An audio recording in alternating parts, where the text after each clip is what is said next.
Welcome to Yoga Bliss with Shelly, and today I am sharing a very special book and a segment called Shelly's Stories. Today we are on Chapter 7 of Juniper Bloom Wishing Wands, my friends.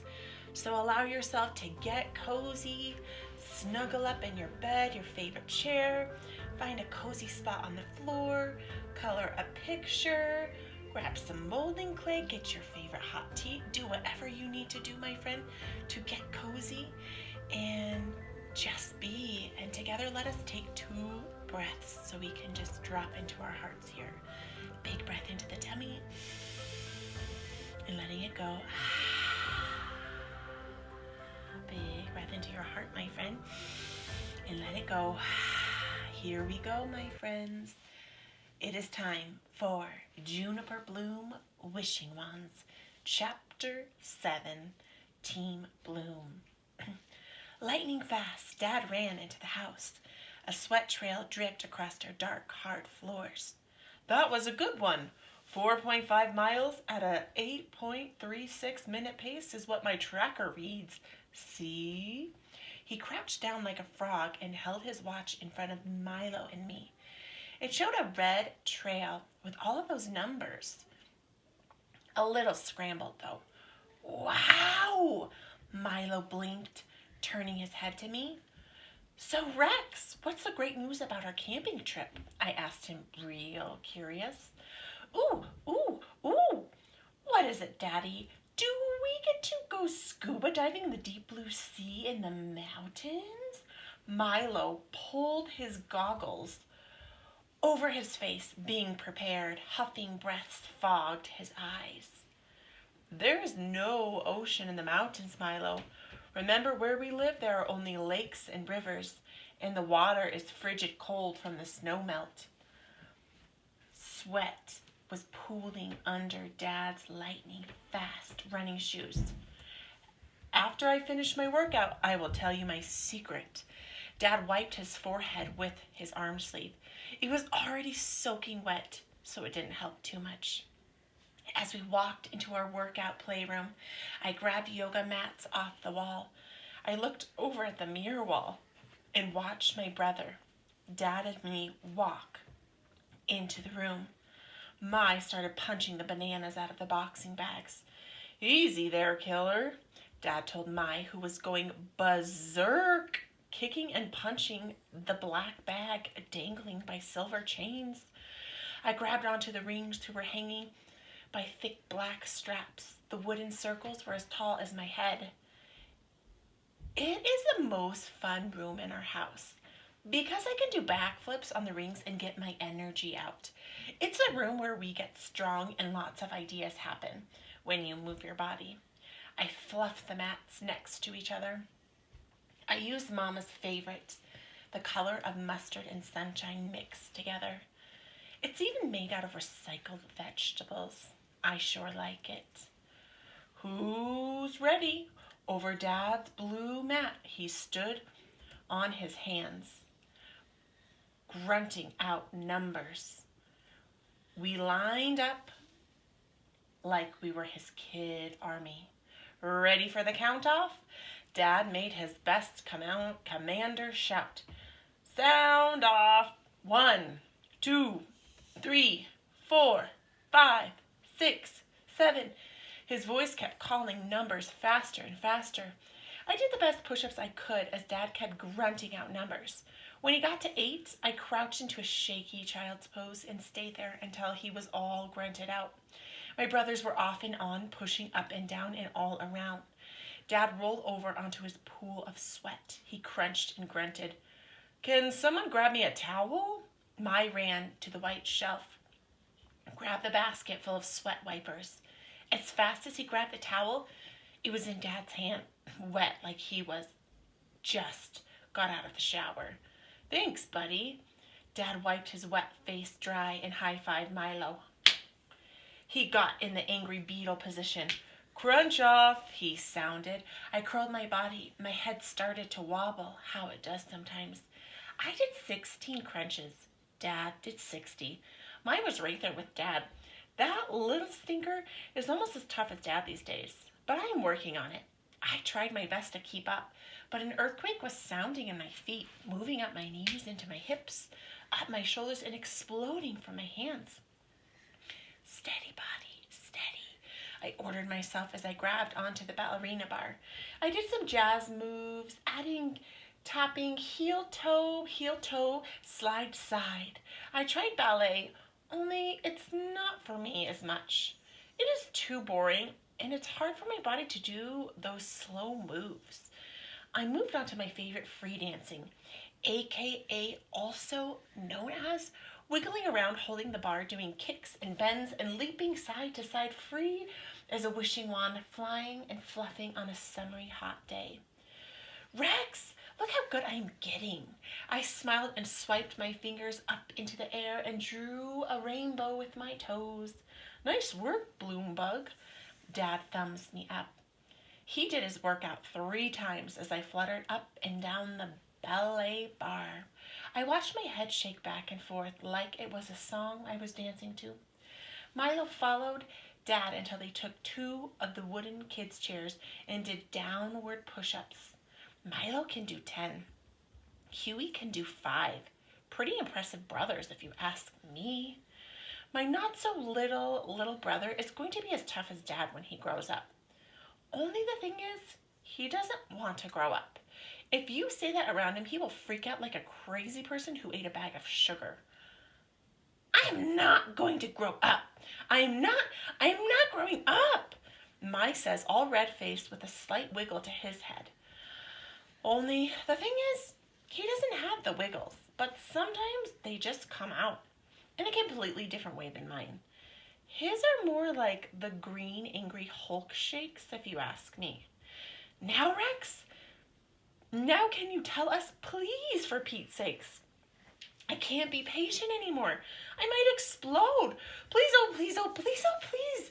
Please, oh, please, oh, please. Oh, please, oh, please. I told / said to him as they panted like our golden girls who were in the backyard scratching the side of the house up. Water. I need water. Dad pretended he was flopping around on his mat like a dying fish. Mai dropped down with his goggles in position and did the same. I ran into the kitchen, jammed my knee on the counter and pushed off of my other bare foot, opened the dark color cabinet and reached the middle shelf until I grabbed a fat mason jar. I slugged off of the counter, careful not to drop the glass on our light gray fleckly counters. The ones I helped pick out. I have good taste, that's why. My feet ran to the pantry and filled the glass up with spring water out of our water crock. Steady hands, steady hands. I love myself, I love myself, I approve of myself, I approve of myself. I am free to be me. Dee, dee, dee, dee. I told my teeny bit wiggly hands as I carefully walked slow and steady as I could back to the workout room, making sure I didn't spill a drop, of course, because Mama says this water is liquid gold. Otherwise, we are just pouring money and hydration down the drain. Really. Here you go. I handed it to him in a super slow motion way. He grabbed it out of my hand in a zooming fast motion and water splashed all over both of our arms and then onto the squishy black floors. My jaw fell open as he chugged the entire jar in 3 gigantic gulping glugs. And then he took off his shirt and swiped at the spill, because Mama would have lost her bananas on us if she was home. Don't say a word to Mama, and I will reveal my camping secret to you now. He rolled his soaking wet shirt into a ball and raised his arm into the air and sunk it into the basket in the corner of the room. Kobe, nothing but net. He gave me and Maya a high five.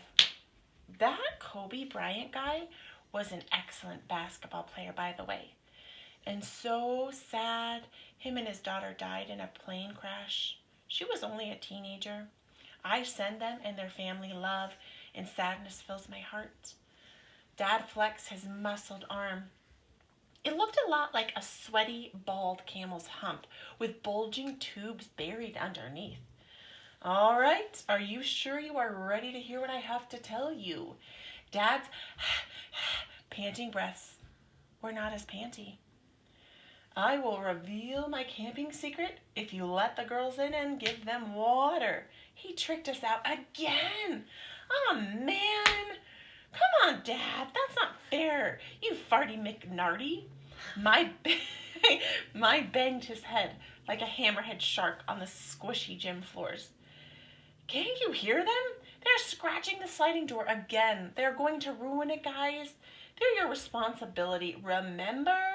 And they're dying of heat stroke out there. Come on, be helpers. You can do it. Before I knew it, my feet were off on a mission, and our golden girls were inside and freshly watered. Good work, feet, I exclaimed to myself. Ellie and Biddy Bia's fluffed out fur hunched over their doggy bowls. Their long, drooly tongues were lapping up water like they haven't drank anything in days. And like they were puppies again, Ellie and Bia were fast asleep in their fluffiest dog beds for a summered air-conditioned afternoon rest. That's more like it, kitty. Dad made a fist pump in the air. For reals this time. Are you guys ready? Dad bursted out. Now it's time for the bewitching hour. Team Bloom, father me and gather round. Dad twiddled his fingers together like he was playing a piano and led us to the living room. He twiddled and danced his fingers up and down and side to side. All three of us kids laughed. Dad is so goony sometimes. He moved his hands around like he was going to perform a magic trick. All of us kids sat crisscross applesauce on the living room's gray, fluffy rug. My fingers moved back and forth. It felt rather fluffy, like always. I laid on my side and rolled back and forth. It felt calming. To our surprise, Dad did make some real magic after all. He pulled 3 primary colored juggling balls out of his back pocket. He threw one after the other into the air. The red flung up, the blue whooshed after it, and the yellow followed, asking not to be forgotten. Dad always amazes me with all of the things he knows how to do. Usually, he uses little cuties to juggle with. You know, those teeny cute little oranges. I just love those cutie guys so much. I picked these up when I was downtown yesterday. I thought my children would enjoy them. Dad kept bouncing the small balls from one hand to the next. I could tell they were weighted like a hacky sack from the smacking sounds I heard when they landed into his hands just before he tossed the next one into the air. Tiny beads juggling together again and again. The thing is, Dad likes juggling just as much as we do. Maybe even a little bit more. So the whole us kids liking it is just a grown-up cover-up to act more like a kid. But that's fine with me, because I would much rather prefer a kid dad than a real grown-up stuffy pants dad. My friend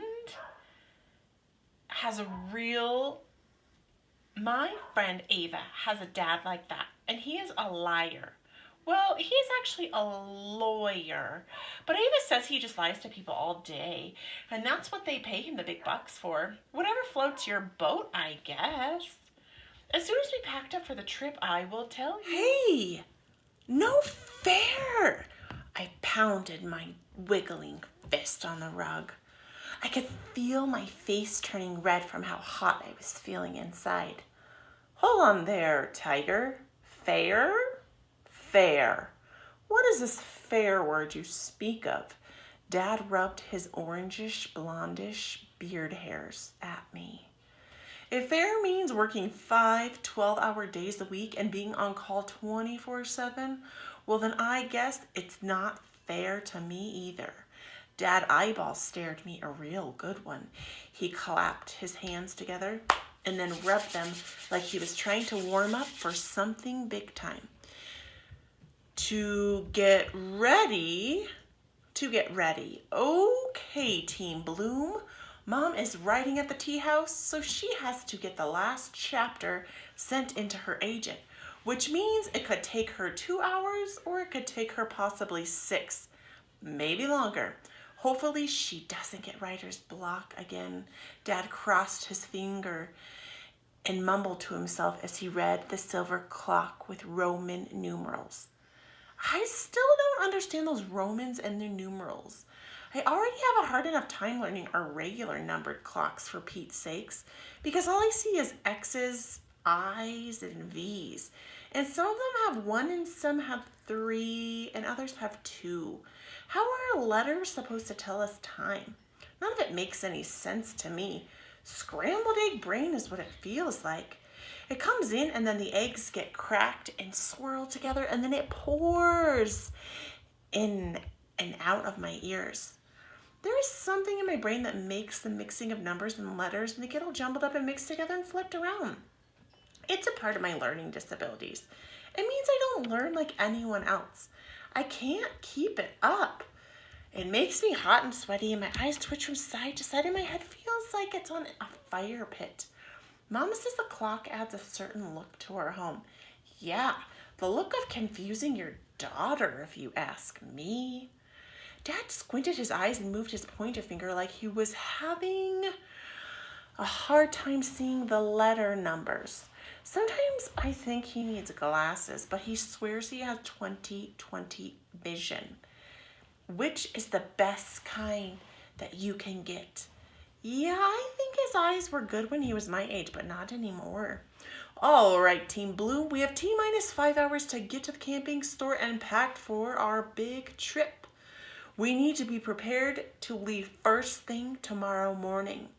Captain Bloomer Kitty, I need your help. You are going to be my left-hand helper today. He saluted me. Can I be your left-hand lady or the left-handed Supergirl, I asked. You will be Captain Bloomby Supergirl, head commander while Mom is gone. He re-saluted me and I saluted him back. And then I bent my head towards my shoulder, smiled, and started spinning and spinning and spinning. Brothers followed after me too. I was twirling out of my spiraled eyes. I saw both of my brothers flopped over on the floor, rolling around laughing. And in a breath, I tripped on a toy truck and teetered over to the side of the couch and bit the dust big time.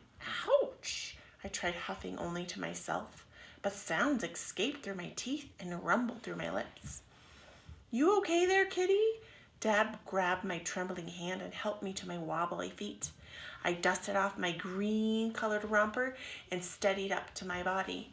I am great, Rex. I saluted as still as a statue sitting on the washing machine. Milo, you are my right-hand man, and you will be pleased to know your goggles are a must for this job. Dad saluted Milo, and Mai saluted him back like the Statue of Liberty on a calm and quiet day. Still and steady and as strong as a goofy-looking bowl in a china shop. Ready for your orders, sir! Milo pulled down his goggles and positioned his mouthpiece, followed by some deep snorting breaths.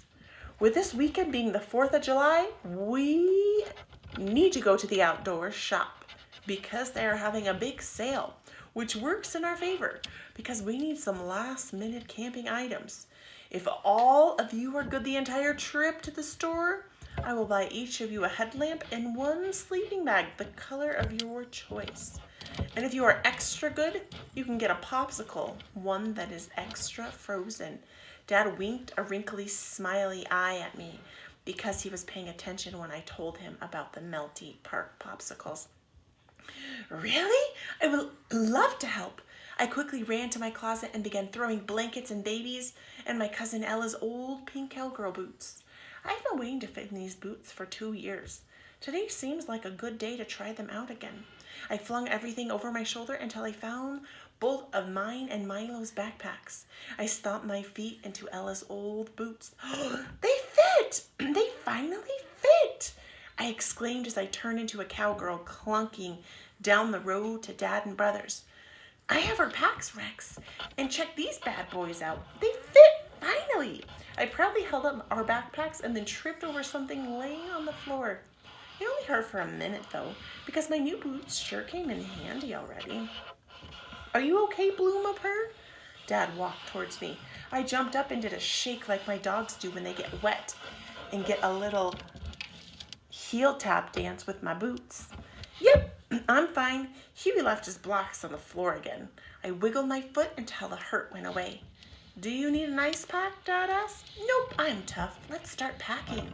My foot still felt tingly, but I hardly cared because packing is one of the most favorite parts.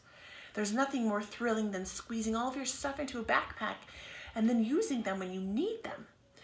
And we wouldn't want to be stranded without the right supplies after all. Real campers and hikers are prepared for anything coming their way. Do you think we can do it, Team Bloom? Dad asked us in a half goofy and half serious kind of face. I put my hand in the middle of the air. We can do it, Rex. Dad put his hand on top of mine. It was finally dry from his workout. Phew-wee. Milo, how about you? Do you think we can do it, buddy? Mai was daydreaming, probably about swimming in the ocean again. He pulled the mouthpiece out of his mouth and slobber drooled across his shoulder. Yes, sir! He put his hand to his forehead and saluted over his goggles. Well, then get over here, Dad signaled with his jaw in an army kind of way. Mai used his fastest feet to pounce over to us and slammed his hand on top of Dad's, which shoved mine down.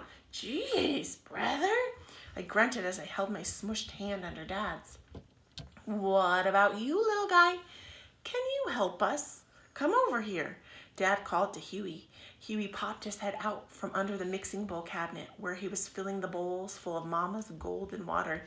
Heap us, heap us, heap us, Huey repeated 3 times, like he does when he learns something new to say. His stubby little guy legs toddled as he cracked a dimple kind of smile, the biggest one he does with all of his teeth showing and his glasses shining for everyone to see. Dad flung Huey on his hip with one arm and took Huey's chubby little hand and placed it on top of Mai's. 1, 2, 3, Team Bloom! Dad cheered with a happy voice as we all pumped our hands with excitement into the air. And that is the end of Chapter 7, Team Bloom, my friends. Thank you so much for listening. Keep your ears peeled and your eyes out for Chapter 8, Trapdoor. I appreciate you listening, my friends. I send you all a warm hug and so much love.